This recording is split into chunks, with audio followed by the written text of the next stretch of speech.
How's it going, everybody? Take a look what we got here. FUE 2000 grafts completed in zone 1 and 2. What do you think about that? Pretty neat. You can see we still have the donor marker area. This was just done maybe 24 hours ago. But take a look at this density here. I mean, they did a spectacular job of extracting the follicles and then putting it right there in those frontal zones there. It came out really nice. Like I said, I can't say and speak more highly of Dr. McGrath and his work and his team. Fantastic job. I mean, it's amazing. And brush your hair, do face again, dude. I mean, it's so great. It is. It really is. You know, like I'm telling you, I went for like years of only being able to wear my hair a certain way, and then one day you wake up and your whole life is transformed. It's all about your hair. Like it's like all that. It's the little things, right, with hair, and you wouldn't even think. Like, it's a big deal. Are you ready to rock? Yeah, no, dude, it's going. It's rocking? Oh, yeah. Okay, cool. So, basically what ended up happening with me is I would probably say around my late 20s, I was at a party, and I decided to wear my hair back. I forgot whatever character I was wearing at that party, and I had my hair slicked back, trying to be like super cool or whatever. But my sister, my older sister, she happened to say, hey, there's something, are you losing your hair? And it kind of struck a chord a little bit, and I'm not really sure how, why, or what exactly happened, but I was like, I kind of brushed it off. Fast forward about a year after that, I was on a break in my car, and I was looking in the rearview mirror, and I saw my hair started to, I looked at a different angle, and I said, oh my God, what? Am I losing my hair? Is it? And it hit me.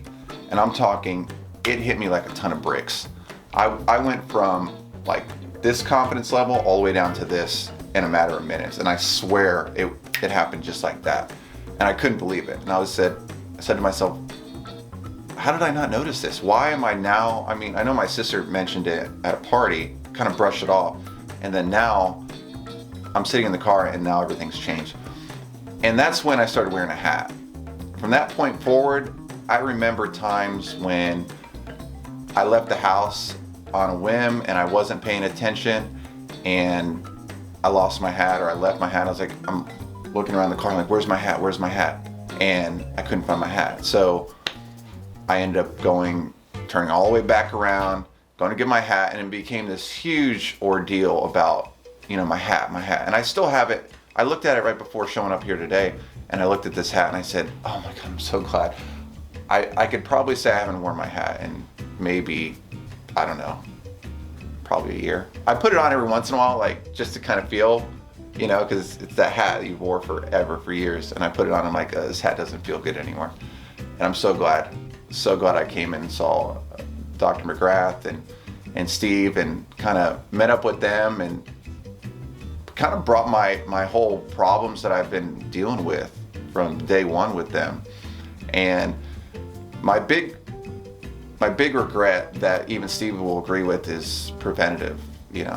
I could have prevented a lot of this back in my late 20s if I would have just gone and seen, Steve immediately and just had a consult or something like that. But I guess I was ashamed and maybe in denial or something. I don't know what the reasons were, and maybe I just thought, hey, everyone wears a hat, just cover it up, do that. So that's kind of where things started from there, is just, cover it up and forget about it. And the preventative piece would have been so much better if I would have gone in and said, hey, let's go see someone.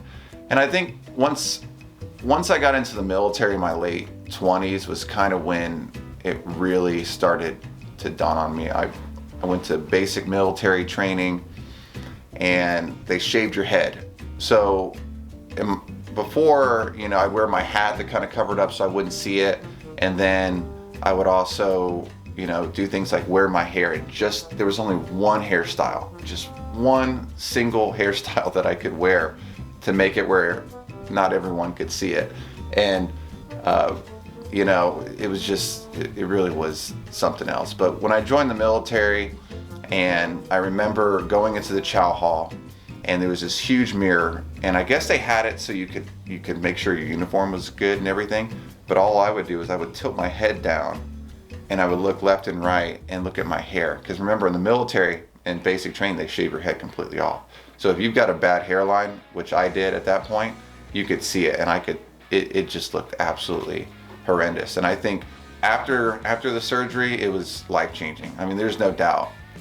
I remember probably maybe about a year into it, and everyone's talking about my hair. That's all they want to talk about. Like, oh, my hair, you know, constantly pull my hair back and, you know, stuff like this. And before showing up here, probably about a month ago, my hair was like, if you haven't seen the video, the dude video, he's got super long hair. My hair looked just like him. I had 7 inches long. It ran right around here. Everyone stopped me. Hey, your hair, I love your hair. I pull my hair back, they call me Tom Cruise. Like, it was just the greatest feeling in the world. I went from like age 28, you know, worst, no one ever talked about my hair. I got carded I never got carded, right? And then I get this hair surgery. I'm like 10 years older now, right? I'm 37. And now everyone, like, they're carding me again. I'm like, you're carding me again? Like, you didn't even card me. But it's the hairline, you know, like the hair, the recessed hairline makes you look older. So yeah, it was just wild. Now all of a sudden I got this like long flowing hair, and everything looks amazing now. And you know, back then, before I got a haircut recently, it was 7 inches long. You know, I'm in the wind and everything's blowing, and it's like, you know, I love your hair. Everyone's like, I walk into a room, let's talk about your hair, and I'm like, let's do that. So I mean, confidence boosting, it changed my life. There's no doubt about it. No more hair anxiety, no more like, I tell you, like, pictures used to be a huge stressor for me. You know, I'd actually like pull up my cell phone and look at myself and make sure my hair was just in the right spot. Otherwise I was like, oh no, like I can't have that photo out. And I tell you, you know, hair loss runs in my family. My uncle's got real bad hair loss. My dad has real bad hair loss. And one of the things I remember from him as a kid, and it started dawning on me around, you know, the time before I got the surgery, is he would do his hair and then do this thing in the middle just to kind of cover up his recessed hairline. And I tell you what, when I started doing it, I could tell you for sure that's when I started noticing I need to do something about this. This hairline is not for me. You could take and pull my hair back, right? And you could see it was just like, it was just completely different. I mean, it was like all the way back here, all the way this way, and it was just absolutely, in my opinion, it wasn't how I wanted it to feel. I mean, it didn't make me feel the way that it used to. Like, I guess I took it for granted. I don't know. I don't know. I don't understand why. I knew my dad was losing his hair. My uncle had lost his hair. You know, why didn't I take it more seriously? And I say to myself, why didn't I, like Steve says, it's like a lot of what he'd like to see is preventative, right? You know, get on finasteride early, or try to do something to stop the hair loss. And I had an opportunity to do it 10 years ago, and I never did. I'd seen myself in the mirror, I knew it was a problem, and I turned a blind eye on it. And that was probably my biggest mistake, is I turned a blind eye on it, I put a hat on it, and I made it seem like it wasn't there, like my hair loss wasn't actually an issue. And it was. And by ignoring it for 10 years, it didn't go away, it just goes somewhere else. And I'm glad I went on Google, and I'm glad I read the reviews, and everybody here was just absolutely amazing. So day one, I show up, the whole staff, everyone was super welcoming. I didn't feel really, I mean, some people, but I come from a medical background anyway. So some people have anxiety about medical procedures in general. And myself, because I participated in a good amount of medical procedures, to me, it really wasn't that big of a deal. So I can tell you from my perspective, they made the entire day super comfortable. They give you a shot to kind of cut down on you know, any kind of feeling that you feel in your head. They put you on your side and take all the donor hair out. And I mean, they put a movie on, put music on, the whole 9 yards. They make it super comfortable for you. There's absolutely no stressors from my perspective the day of the surgery.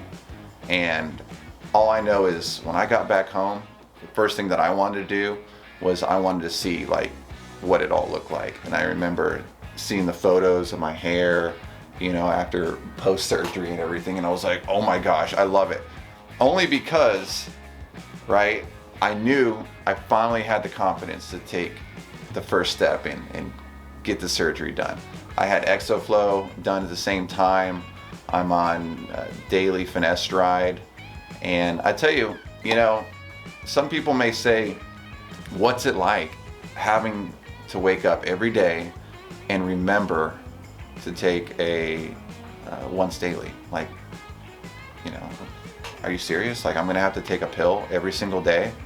Like, what if I don't take it? Or what if I miss it? Or what if I'm on vacation? Or what if I lose the bottle? Like, what happens? And the stressors behind taking a once daily, it's not that, it really is. I'm not trying to oversimplify it. It's not that big of a deal. You wake up, like I work from home and I have the bottle right next to my computer. And it's just like, hey, you know, like you grab a Tic Tac, boom, you're done.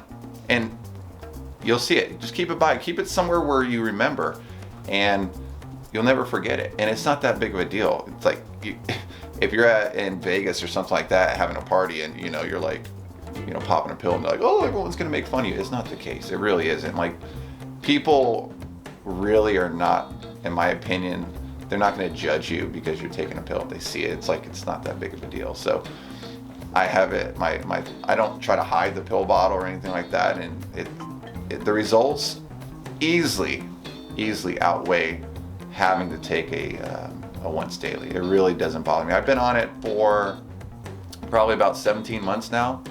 And have I missed a day? Sure. But the next day I continue on and my hair still looks amazing. I mean, it's absolutely fantastic and I just love it. So there's no stressors really behind taking finasteride, and it's a combo. I believe it's got finasteride, biotin, and minoxidil, I believe. And I know this because when I'm on phone calls, I sit and stare at the bottle all day and say, do I really want to take this? And I'm like, absolutely, absolutely do you want to take this? So no stressors behind taking once daily. It really isn't. It's not a big deal at all. If I had the choice to take it or not take it, I'm going to definitely take it. So I definitely support Dr. McGrath and Steve Cook and their recommendation on getting on it immediately. And as a preventative measure, I wish I would have gotten on it earlier, like when I first started noticing it.